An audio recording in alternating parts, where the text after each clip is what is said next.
Hi everyone, welcome back to another video from Tech Basics. In this video, we are going to be learning how to sign up for Western Union account. Western Union is an American multinational financial service corporation. It offers money transfer services globally, connecting people across borders and helping them send funds securely and swiftly.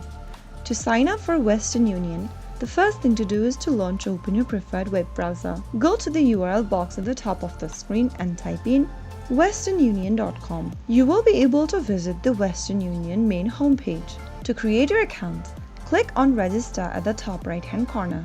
Now, under Create Your Profile, enter a valid email address. Once you are done entering an email that you have access to, create a password for your account, including the criteria shown in the pop-up. Once the password meets the criteria, click on Register.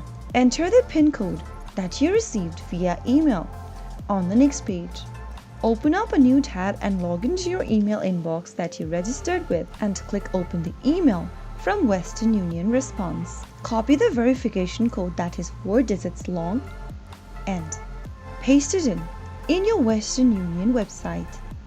Once you complete the verification, you will be able to create your profile, and you have now been logged into your new Western Union profile. So that is how you can easily sign up for Western Union in just a couple of steps. If you found the video to be helpful, go ahead and give us a thumbs up. Don't forget to subscribe to our channel by hitting the subscribe button. Press the notification bell so that you'll never miss another upcoming upload from us. I will be back again in the next episode. Thanks for watching.